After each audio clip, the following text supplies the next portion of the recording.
जय श्री राम। लता भवन ते प्रगट भे, तेहि अवसर दो भाई। निकसे जनु जुग बिमल विधु, जलद पटल बिल गाई।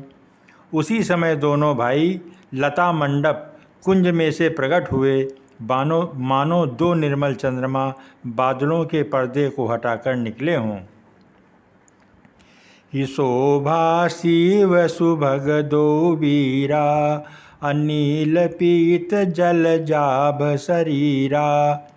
मोर पंख सिर सोहत नीके, अगुच्छ बीच बिचु कुसुम कली के।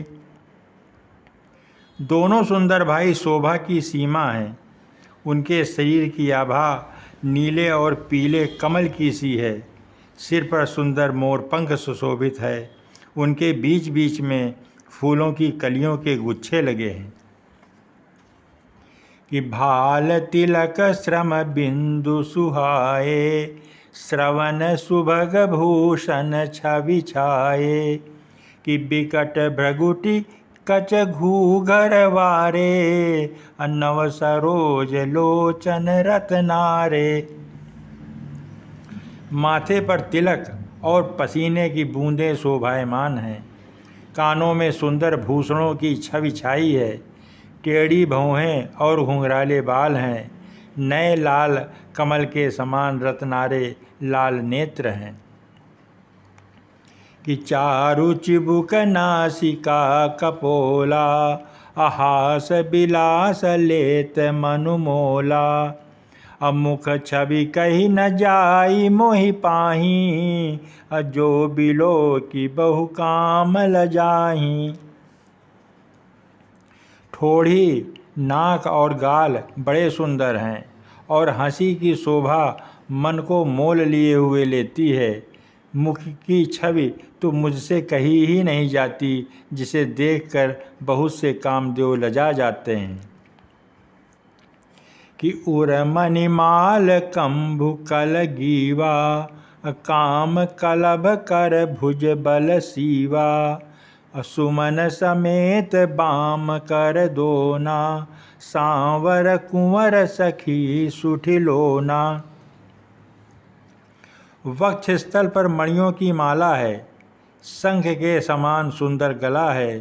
कामदेव के हाथी के बच्चे की सूंड के समान उतार चढ़ाव वाली एवं कोमल भुजाएं हैं, जो बल की सीमा हैं। जिसके बाएं हाथ में फूलों सहित दोना है।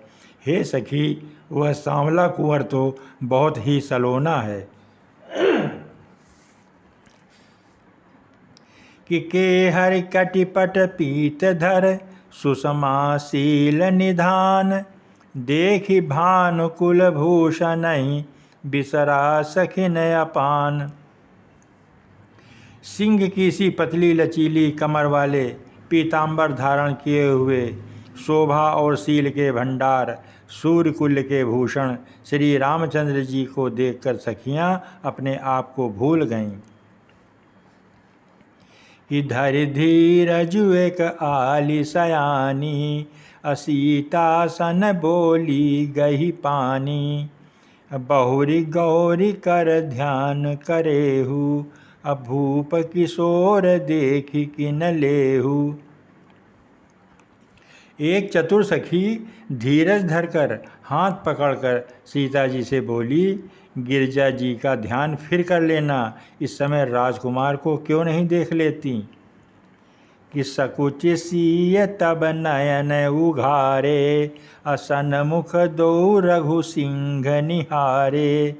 कि नख सिक देखी राम कै शोभा, असुमेरी पिता पनु मनुअति क्षोभा। तब सीता जी ने शौचाकर नेत्र खोले और रघुकुल के दोनों सिंहों को अपने सामने खड़े देखा। नख से शिखा तक श्री रामचंद्र जी की शोभा को देखकर और फिर पिता का प्रण याद करके उनका मन बहुत क्षुब्ध हो गया। कि परबस सखिन लखी जब सीता, अभयउ गहरू सब कहि सभीता।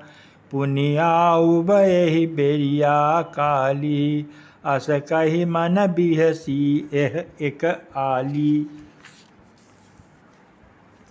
जब सखियों ने सीता जी को परवश प्रेम के वश देखा, तब सब भयभीत होकर कहने लगी कि चलो बड़ी देर हो गई, अब चलना चाहिए, कल इसी समय फिर आएंगी। ऐसा कहकर एक सखी मन में हंसी कि गूढ़ गिरा सुन सिय सकुचानी, अभयउ विलम्ब मातु भय मानी। कि धारी बड़ी धीर राम उरयाने, फिरी अपन पौ पितु बस जाने। सखी की यह रहस्य भरी वाणी सुनकर सीता जी सकुचा गईं। देर हो गई जानकर उन्हें माता का भय लगा। बहुत धीरज धरकर वे श्री रामचंद्र जी को हृदय में ले आईं और उनका ध्यान करती हुई अपने को पिता के अधीन जानकर लौट चलीं। कि देखन मिस मृग बिहग तरु, फिरई बहोरी बहोरी, निरखी निरखी रघुबीर छवि, बाढ़ई प्रीति न थोरी।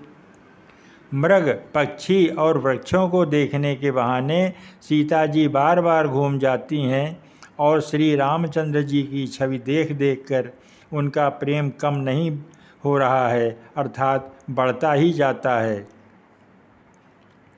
कि जानि कठिन शिव चाप बिसूरति, चली राखी उर श्यामल मूरति। प्रभु जब जात जानकी जानी, सुख स्नेह शोभा गुण खानी। शिव जी के धनुष को कठोर जानकर वे मन में विलाप करती हुई हृदय में श्री रामचंद्र जी की सांवली मूर्ति को रखकर चलीं। शिव जी के धनुष की कठोरता का स्मरण आने से उन्हें चिंता होती थी कि ये सुकुमार रघुनाथ जी उसे कैसे तोड़ेंगे। पिता के प्रण की स्मृति से उनके हृदय में क्षोभ था ही, इसलिए मन में विलाप करने लगीं। प्रेमवश ऐश्वर्य की विस्मृत हो जाने से ही ऐसा हुआ। फिर भगवान के बल का स्मरण आते ही वे हर्षित हो गईं और सांवली छवि को हृदय में धारण करके चलीं। प्रभु श्री रामचंद्र जी ने जब सुख, स्नेह, शोभा और गुणों की खान श्री जानकी जी को जाती हुई जाना कि परम प्रेम मय मृदु मसिकीनी, चारु चित्त भीति लिख लीनी। कि गई भवानी भवन बहोरी, बंदी चरण बोली कर जोरी। तब परम प्रेम की कोमल स्याही बनाकर उनके स्वरूप को अपने सुंदर चित्तरूपी भित्ति पर चित्रित कर लिया। सीता जी पुनः भवानी जी के मंदिर में गईं और उनके चरणों की वंदना करके हाथ जोड़कर बोली कि जय जय जय गिरिराज किशोरी, जय महेश मुख चंद्र चकोरी, जय गज बदन खडानन माता, जगत जननी दामिनी दुति गाता। हे श्रेष्ठ पर्वतों के राजा हिमांचल की पुत्री पार्वती जी, आपकी जय हो, आपकी जय हो। हे महादेव जी के मुख रूपी चंद्रमा की और टकटकी लगाकर देखने वाली चकोरी, आपकी जय हो। हे हाथी के मुख वाले गणेश जी और 6 मुख वाले स्वामी कार्तिकेय जी की माता, हे जगत जननी, हे बिजली की सी कांतियुक्त शरीर वाली माता, आपकी जय हो। कि नहीं तव आदि मध्य अवसाना, अमित प्रभाव वेद नहीं जाना। कि भव भव विभव पराभव कारिणी, विश्व मोहनि स्वबस बिहारिणी। आपका न आदि है, न मध्य है और न अंत है। आपके असीम प्रभाव को वेद भी नहीं जानते। आप संसार को उत्पन्न, पालन और नाश करने वाली हैं। विश्व को मोहित करने वाली हैं और स्वतंत्र रूप से विहार करने वाली हैं। जय श्री राम, जय श्री राम।